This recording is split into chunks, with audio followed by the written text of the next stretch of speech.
Welcome back to the Marvel Podcast for gifted listeners. I hope you enjoyed learning about the team that would be known as the Thunderbolts, and now know how the movie chose to adapt the team. In this week's episode, we're going to look at which heroes and villains have similar powers or concepts between the two big comic companies, DC and Marvel, and see who made the hero first. We're also going to look at why these heroes are being compared with each other. Some seem pretty obvious, like Namor and Aquaman. Others, maybe not as much, like the Joker and the Green Goblin. But I will justify why I'm making these comparisons, and yeah, it's just going to be a kind of fun look at the two different companies and most of their characters. There won't be any phases in this episode, just a fun little lore dump between two companies and, what they have brought us. So, without further ado, let's get into it. First off, we're going to look at Namor vs. Aquaman. Namor did come first because he debuted in 1939, while Aquaman didn't show up until 2 years later in 1941. Both characters have similar origins, where an Atlantean princess falls for a human and they have a child. Namor's father was an explorer looking for vibranium, while Aquaman's father ran a lighthouse. Both movies that told their origins did a great job at telling them. And something fun I learned while doing the research for this is that Namor's last name is actually Mackenzie, which is his father's surname.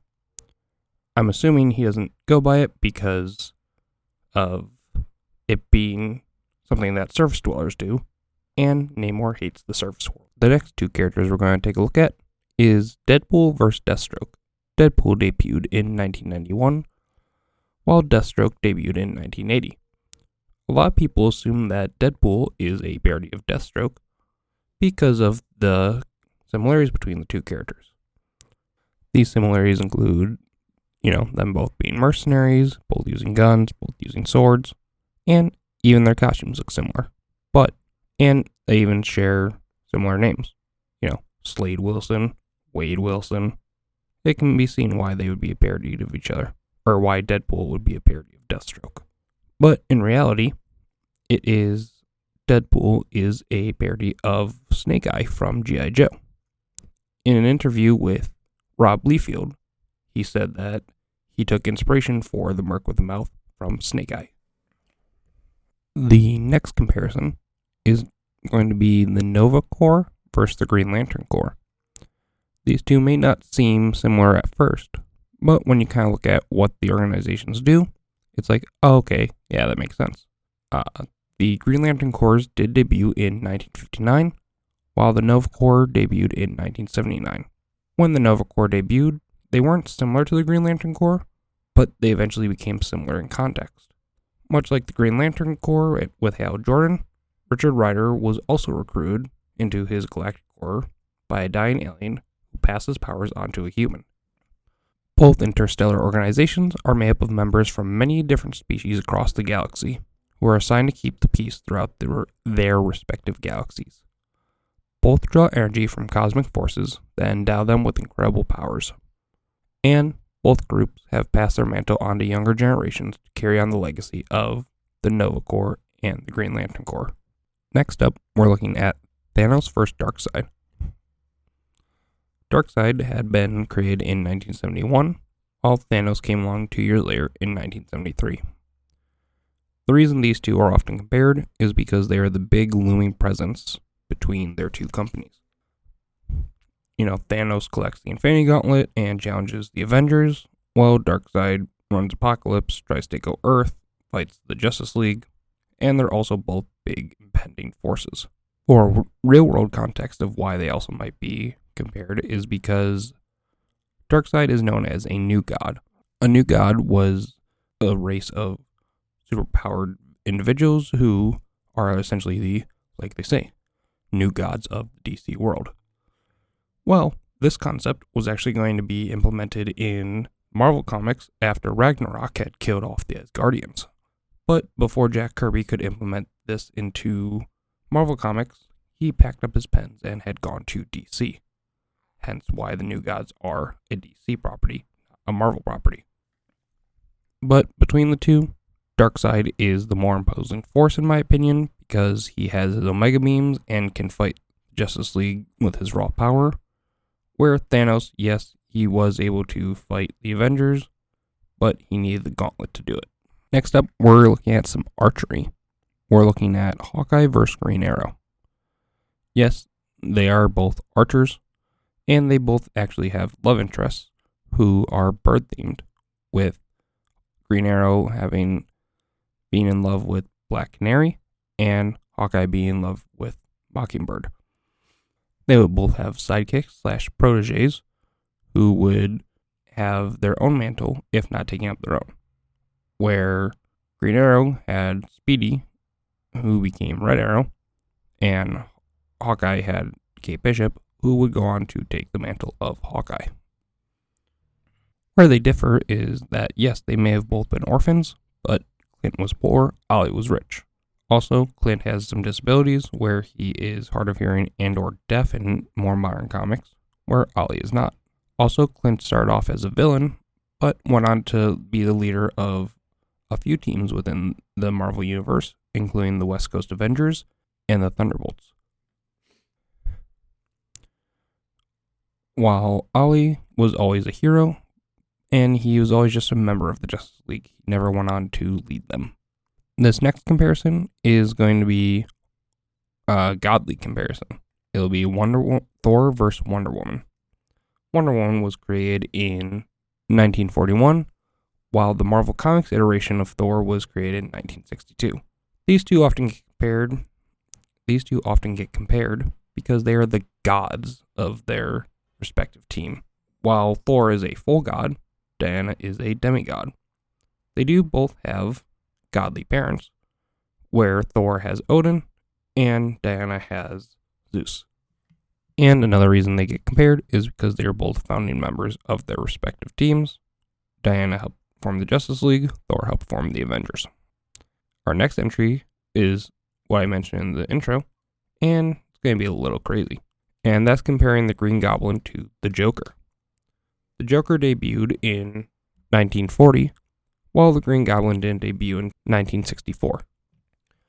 These two I'm lumping together, and I've seen them compared a lot for a few reasons. A is, I think it's because they are the two antagonists of each company's arguably most popular heroes. Joker being the Batman's main villain, and Green Goblin being Spider-Man's main villain. These two are also both really insane, whereas Joker causes mayhem all the time. The Green Goblin also causes mayhem, but he did do an act that is more devastating than what the Joker has done in the main continuity, and that is killing Gwen Stacy, Peter's main love interest.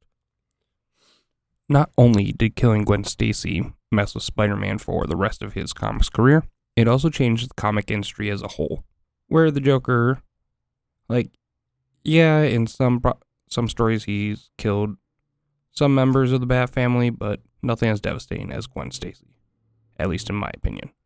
Also, these two get compared because they are both so iconic, where they were the villains of the first live-action adaptation of each hero, and they also appear in almost every version of media of said heroes. Next, we're going to get real fast, and we're going to look at the similarities and differences between Quicksilver and the Flash. The Flash did come first in 1940, and Quicksilver came about 23 years later in 1963. Yes, they are both super fast. It has been established that Flash is faster than Quicksilver in a few official crossover events, but that's kind of where their similarities kind of end, except for one. One difference is how the two get their powers. With Quicksilver, it's his mutant X gene, which is how all mutants get their powers. But the Flash, his powers derive from the Speed Force, as do all speedsters in the DC universe.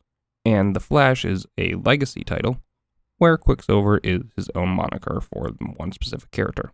When we're talking about the Flash, a lot of people think Barry Allen, especially because of the CW show. And one thing that the two that the two characters share in common is that they're actually both twins.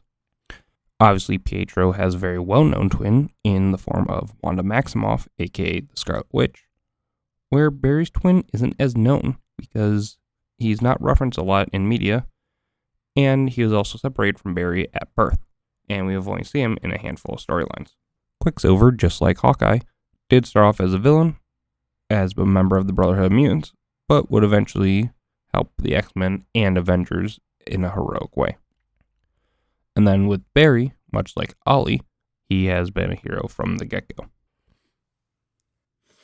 Looking into the mystical side of each company, we have Doctor Strange versus Dr. Fate. Dr. Fate had debuted in 1940, while Doctor Strange didn't come along until 1963.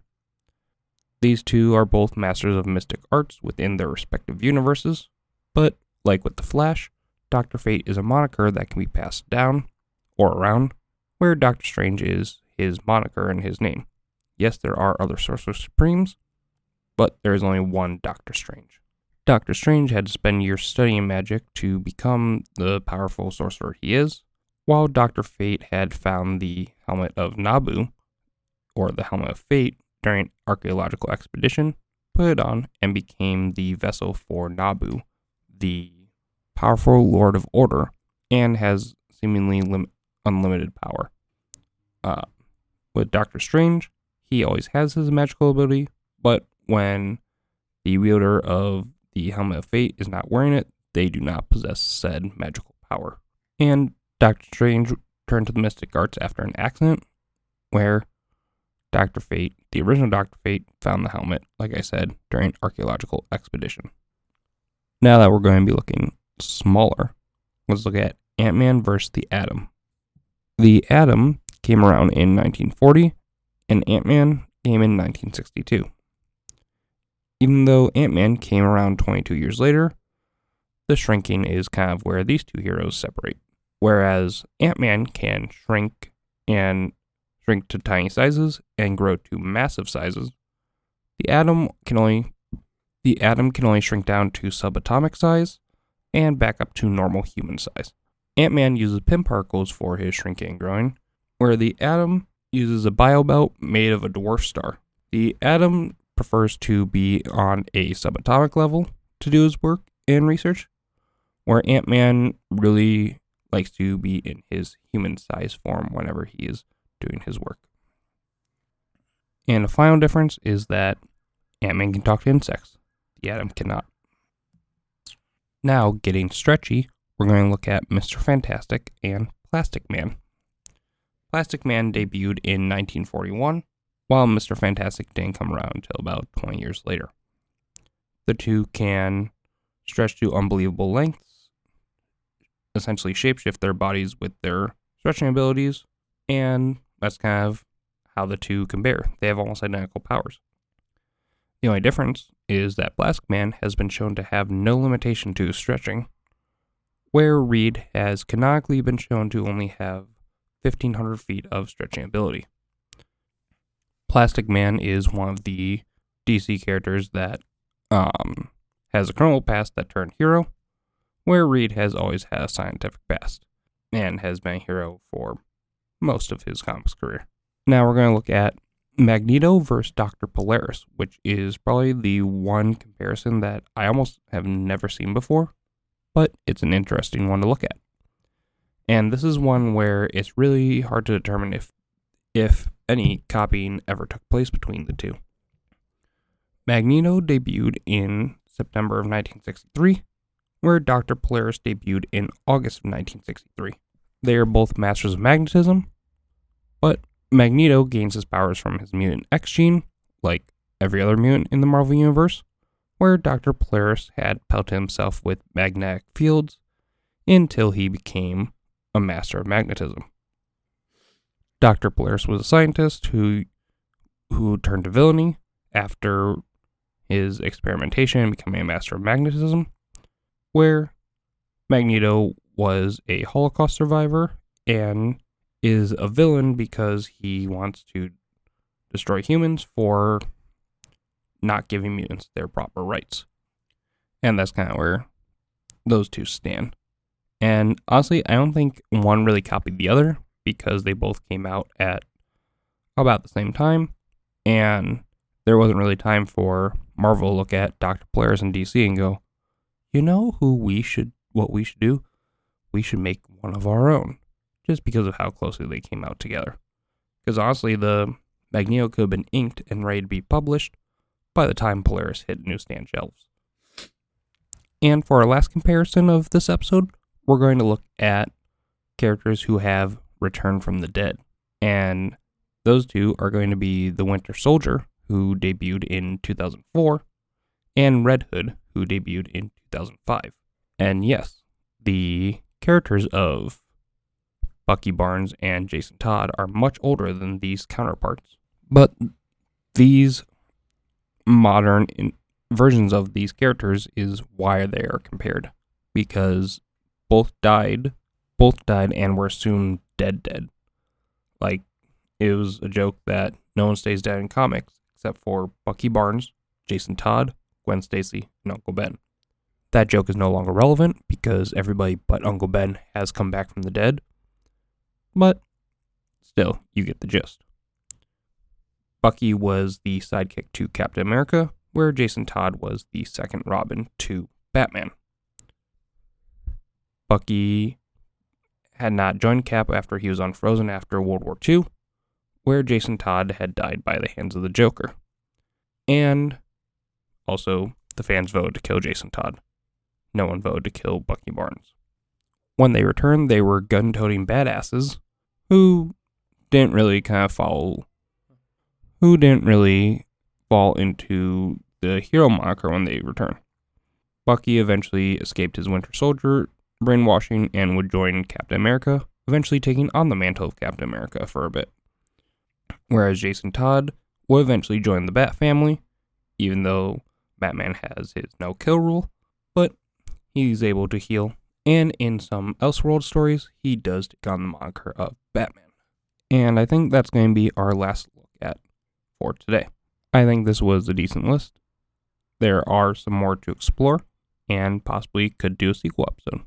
But I think these are some of the most popular comparisons that are understandable. Yes, there is a comparison of Captain America to Superman, but I think that's only because of their morals, not so much their power sets. And I don't know, I just didn't think that comparison was a fair one to put in here, in my opinion. And the whole debate about who came first, blah, blah, blah, I think is kind of an unfair debate to look at, especially if you look at comics history, because DC was publishing superheroes in the 30s. Whereas, Marvel had some heroes in the 40s, but they were not really a superhero comic company. They were just a comic company who really just tried whatever genre worked. It wasn't until 1961, when they made the Fantastic Four, that the company truly became a superhero company. And honestly, it's hard to come up with new heroes. Yes, there are similarities between a lot of them, but I think they differ enough where you can't necessarily say that they copy them one for one. And I think that's why it makes sense that a lot of DC heroes came first. And so with that, let's look at the top 5 things we learned in today's episode. Number 1, Namor actually came before Aquaman, in one of the few instances of a Marvel hero being created first. Number 2, even though a lot of people believe that Deadpool is a parody of Deathstroke, he is actually a parody of Snake Eye from G.I. Joe. Number 3, the New Gods of DC were originally intended for Marvel to replace the Asgardians after Ragnarok happened. Number 4, one thing that Barry Allen and Pietro Maximoff have in common is that they are both twins. While Wanda Maximoff, Pietro's twin, is much more well known, Barry Allen's twin does exist and is part of his comics lore. And number 5, between the two stretchy heroes of Marvel and DC, Plastic Man has no restrictions on how far he can stretch, whereas Mr. Fantastic has been shown to have limits to his stretching abilities.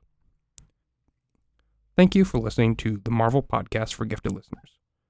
I hope that this was a fun look into the two biggest comic companies and how their characters can be the same, but also different. If there are more characters you'd like me to compare in like a sequel episode, let me know by leaving a comment or sending an email to tmpfgl@gmail.com.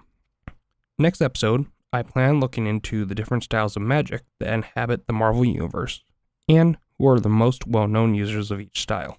This episode was written, recorded, and edited by myself, James Bazinski. Intro music sourced from freesound.org. You can find us on Instagram at tmpfgl, TikTok at tmpfgl, YouTube at the Marvel Podcast for Gifted Listeners, and you can email any feedback, questions, or suggestions to tmpfgl@gmail.com. Please like, subscribe, and rate the show wherever you listen. Until next time, gifted listeners, thank you for listening, and Excelsior!